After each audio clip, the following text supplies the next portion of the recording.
Assalamualaikum warahmatullahi wabarakatuh. Alhamdulillahi rabbil alamin. Nahmaduhu wa nasta'inuhu wa nastaghfiruh wa na'udzu billahi min shururi anfusina wa min sayyiati a'malina. May yahdihillahu fala mudilla lahu wa may yudlilhu fala hadiya lahu. أشهد أن لا إله إلا الله وحده لا شريك له وأشهد أن محمدا عبده ورسوله اللهم صل وسلم وبارك على محمد وعلى آله وعلى أصحابه أجمعين أما بعد قال الله تعالى في كتابه الكريم أعوذ بالله من الشيطان الرجيم يا أيها الذين آمنوا اتقوا الله حق تقاته ولا تموتن إلا وأنتم مسلمون. Jamaah subuh rahimakumullah. Marilah kita tidak bosan-bosannya untuk senantiasa mewasiati diri kita, keluarga kita dan orang-orang terdekat kita untuk senantiasa berusaha meningkatkan ketakwaan kepada Allah Tabaraka wa Ta'ala, berusaha untuk memperbaiki diri, memperbaiki amal-amal diri, meningkatkan kualitas amal kita, meningkatkan kualitas keimanan kita kepada Allah Tabaraka wa Ta'ala dengan senantiasa meningkatkan pemahaman kita terhadap syariat agama Allah ini.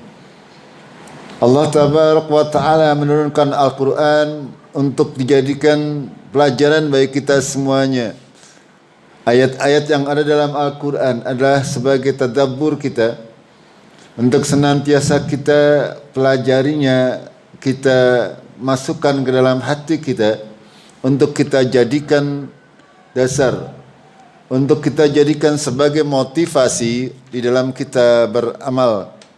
Karena memang kita manusia diciptakan oleh Allah dengan segala macam kekurangannya.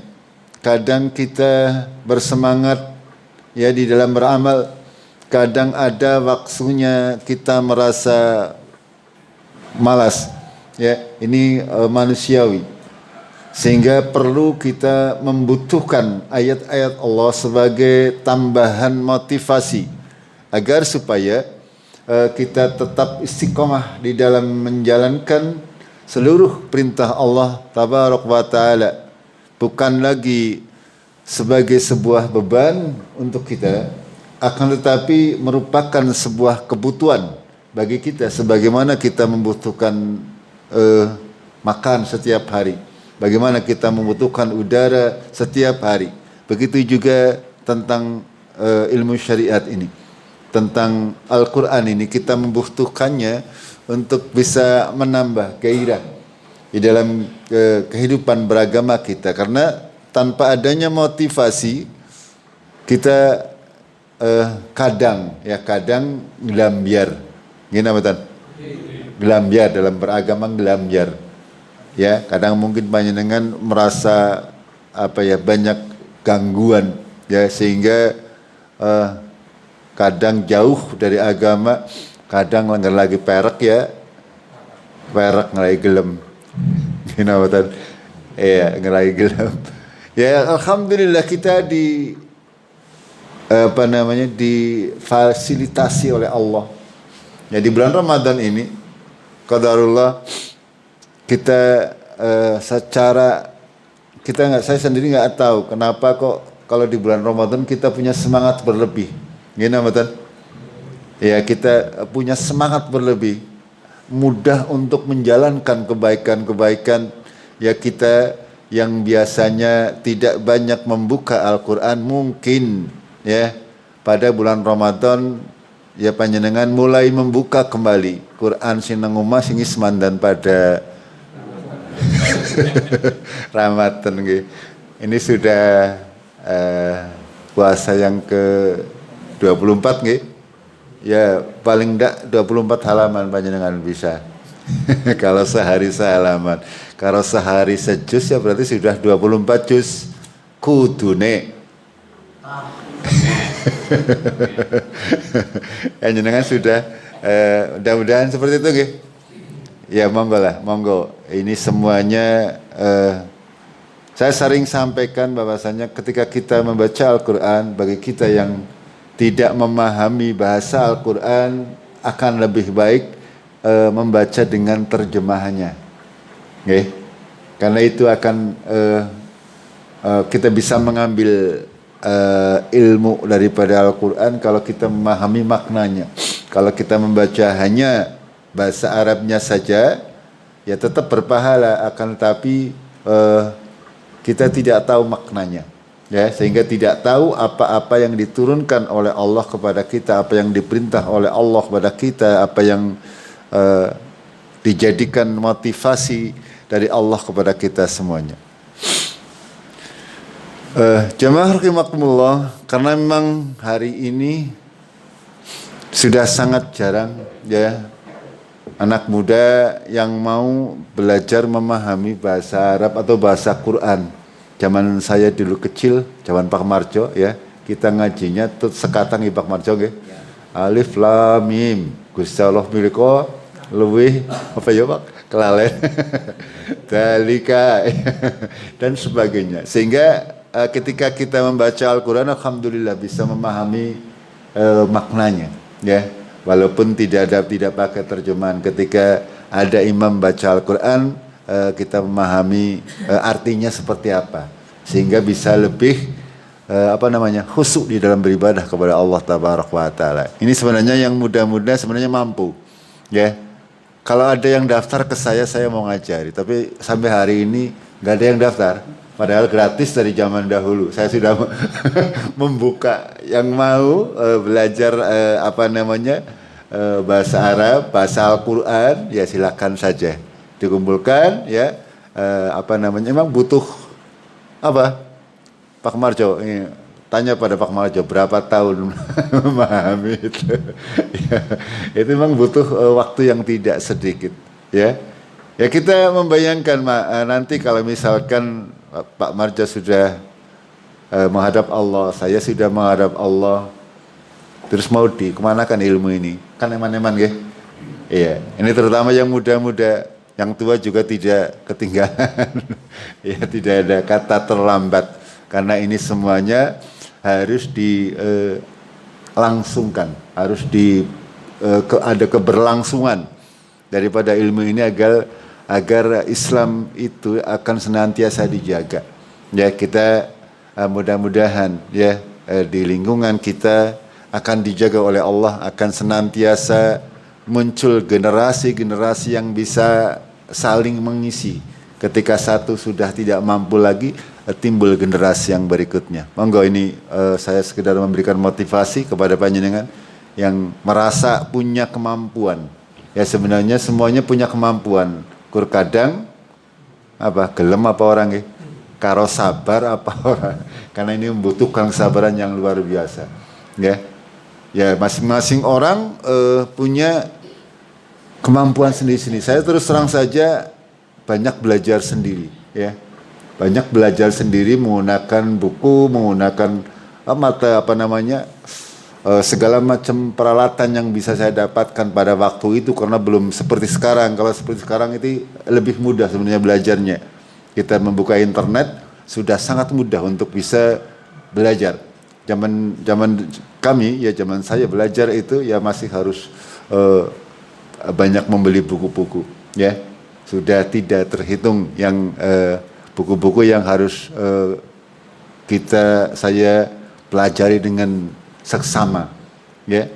Itu juga alhamdulillah ya masih bisa dilaksanakan, sehingga ya walaupun mungkin masih sangat banyak kekurangannya, akan tapi ya lumayan cukup untuk bisa memahami firman Allah di dalam Al-Quran. Ini penting untuk kita pahami itu, ya, agar supaya sekali lagi ini tujuannya. Saya dahulu belajar itu tujuannya tidak kepengin sebenarnya untuk mulang. Ya, belajar tujuannya awalnya saya motivasinya itu hanyalah kepengin angger sholat ngerti apa yang saya katakan. Itu tujuan utamanya awal saya belajar. Ya, sehingga ketika kita sholat, kau memahami apa yang kita ucapkan, insya Allah akan menjadi lebih khusyuk. Iya. Karena memang itu salah satu sarana. Monggo. Jemaah rahimakumullah. Itu sebagai mukadimah. Ya. Sekali lagi kepada yang masih di bawah saya, monggo. Usahakan untuk bisa meneruskan perjuangan orang-orang tua kita, ya, perjuangan generasi-generasi salaf kita, agar senantiasa mengembangkan syiar agama kita, agama Islam ini di lingkungan kita. Begitu nggih, Bapak Ibu? Kita akan lanjutkan, ya, terkait kajian yang kemarin pagi tentang sedekah, infak dan sebagainya. Jamaah rahimakumullah. Di bulan Ramadan ini, kalau kita perhatikan susunan ayat-ayat Allah ketika kita mendapati perintah tentang puasa, jadi samping kita tadi diajari oleh Allah untuk senantiasa menjadi orang yang bersyukur kepada Allah atas segala nikmat yang diberikan kepada kita. Kita diperintah juga oleh Allah untuk menafkahkan sebagian dari rezeki yang sudah kita dapatkan dari Allah untuk orang-orang yang berhak. Lalu Allah juga mengajarkan kepada kita tentang kejujuran. Di akhir ayat tentang puasa, ya 188, ya.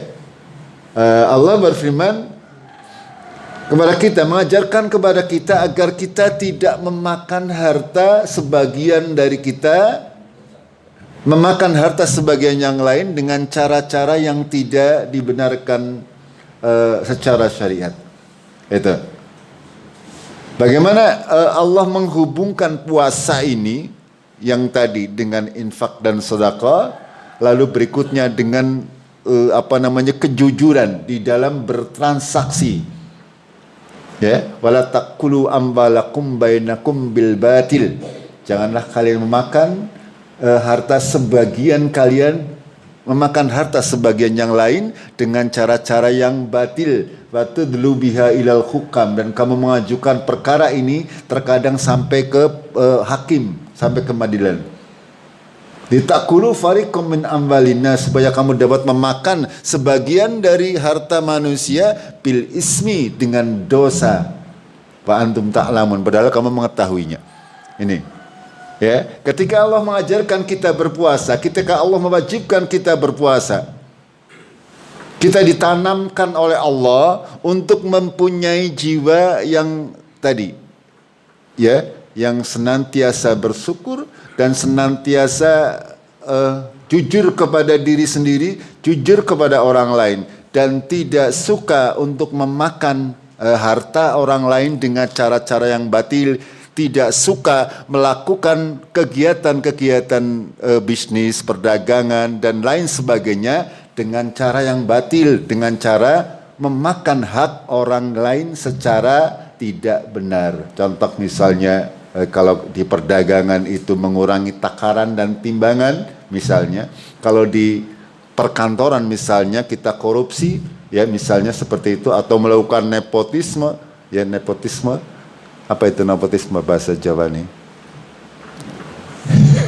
Apa yang nganggo memanfaatkan hubungan keluarga, padahal dia tidak mampu, ya. Tidak mampu untuk menjalankan sebuah amanah, akan tapi karena ada pihak keluarga, oleh keluarganya diangkat. Ini sebagian diantara hal-hal yang, ya, kalau orang berbicara sekarang mungkin mengambil teorinya dari orang-orang kafir, padahal di Al-Quran sudah menjelaskan itu semuanya. Semua yang tidak adil, tidak benar di tengah-tengah kehidupan masyarakat, itu di dalam Al-Quran sudah ada garis-garis besarnya. Kalau kita mempelajarinya, itu semuanya sangat-sangat gamblang di dalam Al-Quran. Sehingga Allah Tabaraka wa Ta'ala memberikan sebuah panduan yang sangat-sangat luar biasa lengkap. Kita dilatih oleh Allah untuk berpuasa, otomatis kita juga dilatih, dibiasakan oleh Allah untuk berlaku jujur. Ya, orang puasa itu luar biasa jujur, walaupun tidak ada yang melihat, ya panjenengan ora tidak akan mau melakukan makan atau minum sembarangan, nggih. Karena tahu bahwa kita diawasi. Sama sebenarnya dalam kehidupan sehari-hari. Ketika kita mau melakukan dosa, harusnya pemahaman kita harus seperti orang yang sedang berpuasa. Orang gelem mangan sembarangan walaupun langka sing weruh. Itu seperti itu, ya. Iya. Ya kadang-kadang ya bukan hanya mungkin panjenengan semuanya, kami juga merasakan, apalagi di lingkungan pemerintahan kadang-kadang banyak hal-hal yang bersinggungan sehingga kita kadang melakukan hal-hal yang di luar ketentuan syariat agama Allah. Ini semuanya perlu kita latih diri kita untuk senantiasa bisa jujur dalam segala kondisi.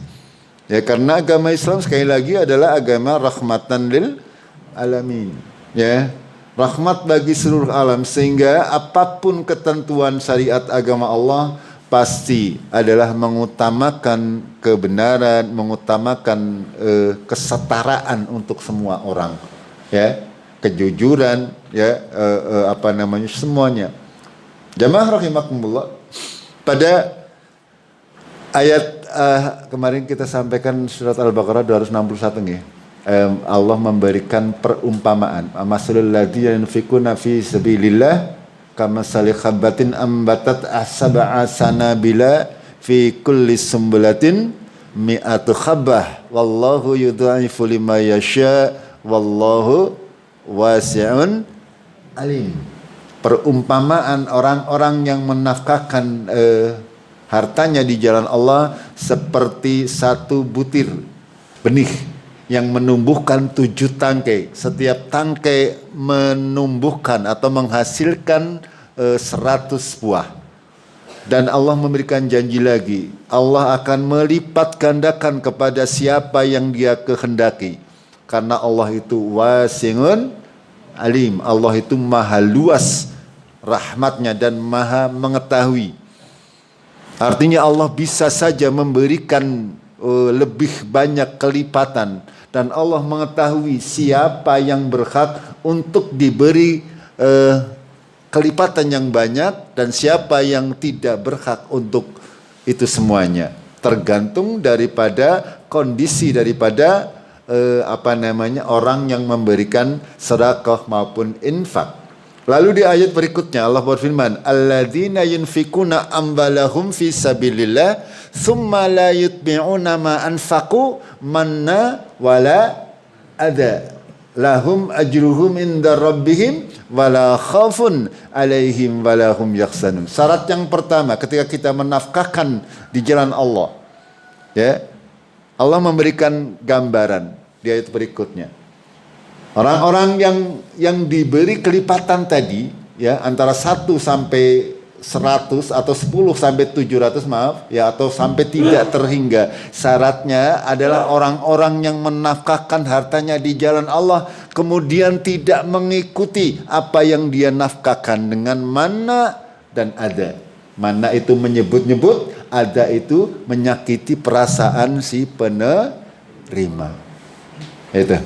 Ini syarat yang harus dimiliki, ya. Semua amalan itu ada syarat-syaratnya. Seperti berpuasa, ada syarat-syaratnya. Ini betul? Ada rukun-rukunnya. Begitu juga dengan sedekah, infak. Ada syarat-syaratnya agar diterima. Kalau itu saja, ya tidak kemarin sudah kami sampaikan, ya. Syaratnya adalah yang pertama, hasilnya dari yang baik-baik. Sumber benihnya harus dari bibit unggul. Kalau kita menanam padi, jangan bibitnya ora bener. Kalau bibit ora bener, ya otomatis ya hasilnya juga tidak bagus. Begitu juga dengan infak sedekah. Harus dari sumber yang baik yang kita hasilkan dari cara berusaha kita yang benar. Halal, thayyib. Halal secara zat dan sifatnya. Zatnya halal, sifatnya juga halal. Artinya zat itu barang tersebut memang halal, boleh kita sedekahkan. Ya, sifatnya itu adalah cara kita memperoleh harta tersebut. Itu syarat pertamanya. Itu belum cukup, bahwasanya kalau kita mau mendapatkan pahala berlipat ganda ketika sudah kita memberikannya, ya, kita tidak boleh menyebut-nyebut pemberian kita. Berbeda ya orang sekarang ya. Tembe sedekah beberapa perak wis disebarluaskan kemana-mana ya. Kadang-kadang ya tidak hanya disebarluaskan, disebut-sebut sana sini, akan tetapi dengan tambahan menyakiti hati penerima. Ini padahal dua hal ini adalah sesuatu yang membuat pahala sedekah kita menjadi bisa berkurang, bisa hilang, tergantung. Itu.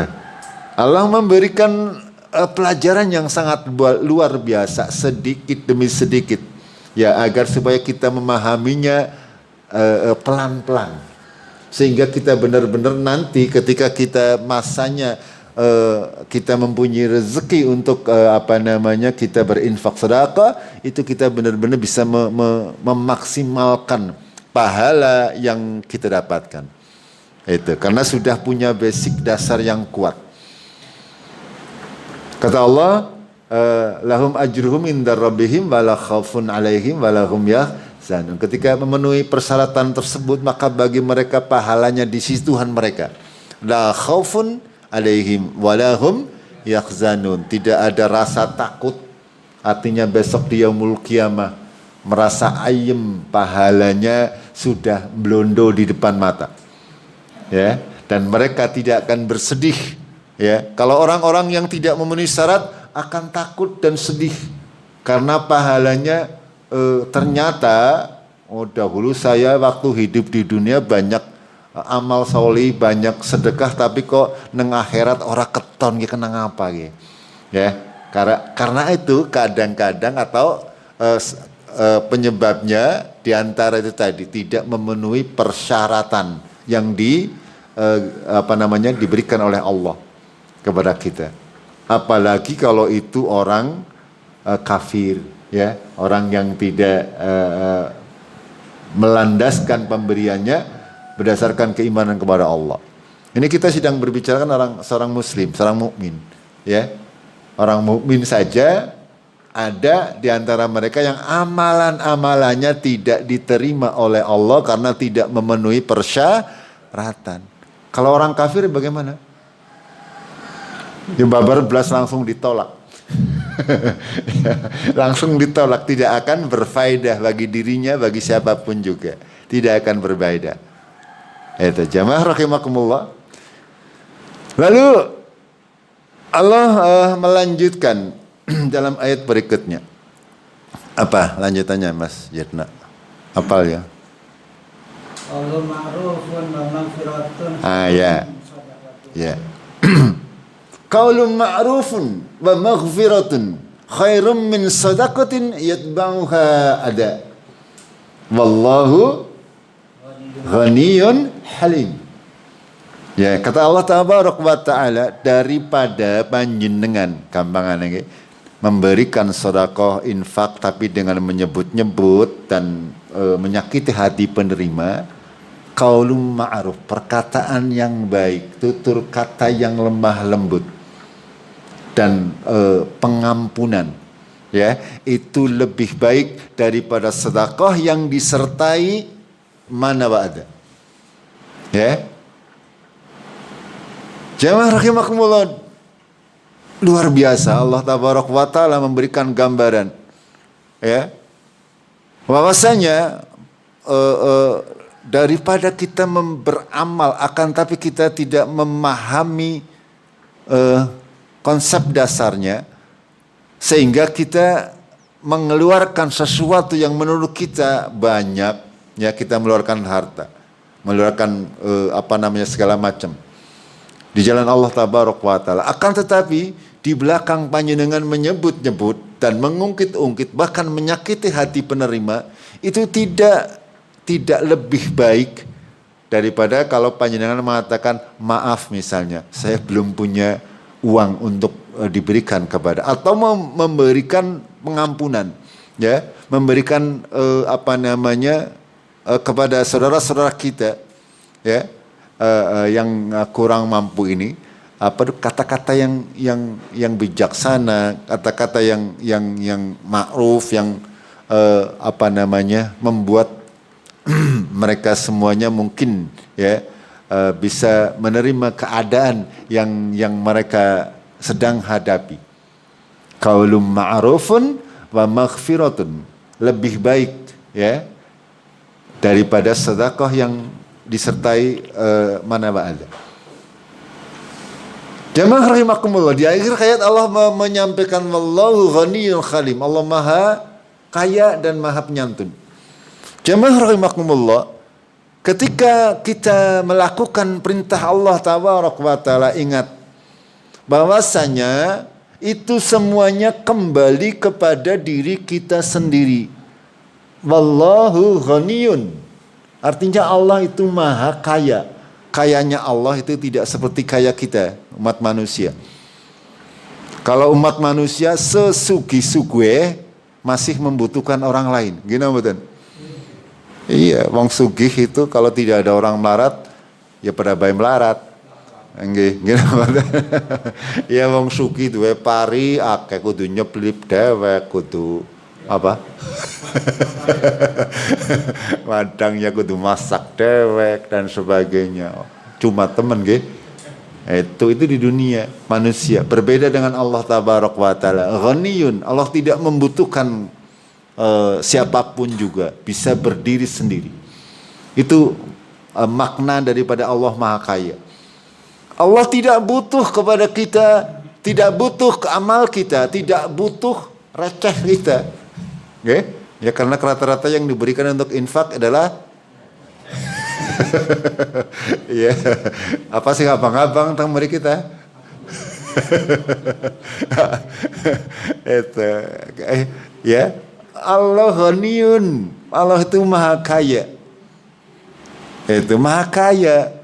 Jangan merasa sudah memberikan infak saketewu misalnya, oh nyewis gagah. Ya nyong, kae ngerangkan nyong ora dadi. Ya, ada pembangunan masjid, ya sudah merasa bangga melakukan wakaf tanah gitu. Kae masjid nger udu wakaf nyong tuh udah dadi.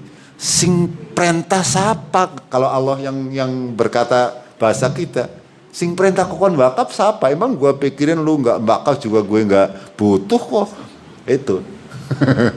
Itu kalau Allah berbicara dengan bahasa anak muda, ya. Buat siapa ente bersedekah buat siapa, ya? Emangnya buat aneh. Ya, Allah berkata Allah ghaniyun, Allah maha kaya, ya, maha kaya dan maha penyantun. Itu. Walaupun saya sudah sering sampaikan, ya. Pagi hari ini misalnya kabeh orang di sini pada turu kabeh, langkah sing sholat subuh, langkah sing puasa, langkah sing beribadah kepada Allah. Allah tidak berkurang kekayaannya, Allah tidak berkurang kemuliaannya, kerajaan Allah juga masih besar. Itu. Kita yang membutuhkan. Kalau Allah memberikan aturan syariat apa saja, ya, itu adalah untuk kita sendiri. Segala amal-amal baik yang diperintahkan oleh Allah bukan untuk kepentingan Allah. Ya, kita jangan pernah merasa punya jasa kepada Allah. Walaupun dalam Al-Quran kadang Allah menyebutkan man dalladzi yuqridullaha qardan hasanan Ya, siapa-siapa orangnya yang mau meminjamkan kepada Allah dengan pinjaman yang baik. Bahasanya seperti itu. Apakan tetapi itu jangan menganggap kita punya jasa kepada Allah. Allah itu ghani. Ya. Kita berbuat baik, berbuat apa saja nanti ya kembali kepada kita. Itu. Ya, kalau kita harus memberikan segala sesuatu, lalu panjenengan merasa punya sesuatu dengan yang diberikan sehingga harus berkuasa misalnya. Ya kayak tadi, kayak ada orang yang bangun masjid karena sudah merasa dia memberikan yang paling banyak sehingga dia menguasai semuanya, yang lain tidak boleh usul. Oh, kita kan masjid ngerlangkan nyong ora dadi. Kayaknya begitu. Ini tidak seperti itu ya. Allah tidak butuh manusia yang seperti ini. Ini ya. Sombong dengan apa yang dia miliki. Tidak ada, Allah tidak membutuhkan itu semuanya. Kalaupun tidak ada saya misalnya atau Mas Sidno ya, yang atau Pak Marjo yang mau mengajari agama Islam di daerah kita, Allah akan mengganti dengan yang lain. Gini betul? Iya, jangan merasa saya punya manfaat lah sama sekali. Itu semuanya hanya karena Allah tabaraka wa taala. Allah yang mengatur ini semuanya. Kita hanya menjalankan itu semuanya. Jangan pernah punya perasaan panjenengan punya jasa kepada lingkungan ataupun kepada agama khususnya. Jangan sama sekali. Ya. Kalaupun tidak ada yang mau berdakwah, Allah akan mendatangkan. Kalau memang Allah berkehendak untuk kebaikan di lingkungan kita. Siapapun yang mau berusaha berlatih dakwah di jalan Allah harus senantiasa seperti itu. Jangan pernah merasa punya jasa kepada Allah. Itu semuanya untuk diri kalian sendiri. Ya, semuanya. Ya, jangan mentang-mentang sudah memberikan segala sesuatu di jalan Allah, panjenengan merasa di lingkungan masyarakat harus dihargai lah, harus apa? Lah. Allah tidak butuh itu semuanya. Ya. Sekali lagi, ini jamaah rahimakumullah, ketika Allah memberikan pengajaran kepada kita, ya lalu kita menjalankan kehidupan kita di tengah masyarakat sebagai apapun juga akan terasa ringan, ya, akan terasa ringan. Ketika kita menjalaninya semuanya berdasarkan apa-apa yang diperintah oleh Allah dan Rasulnya. Jamaah rahimakumullah, itu dulu untuk pagi hari ini, insyaallah. Besok tidak nih, mungkin lusa. Ya, Pak Sarim mengotisi. Latihan. Pak Hirna jatuh rubai. Latihan. ya, Pak Marjo sudah ya senior gitu Pak. Harus dipersiapkan. Ya sekarang sih masih mampu insyaallah. Ya, tapi suatu saat ada masanya yang muda-muda harus muncul. Begitu nggih? Kita akhiri dengan kafaratul majlis. Subhanakallahumma bihamdik asyhadu an la ilaha illa anta astaghfiruka wa atubu ilaik. Billahi taufiq wal hidayah. Assalamualaikum warahmatullahi wabarakatuh.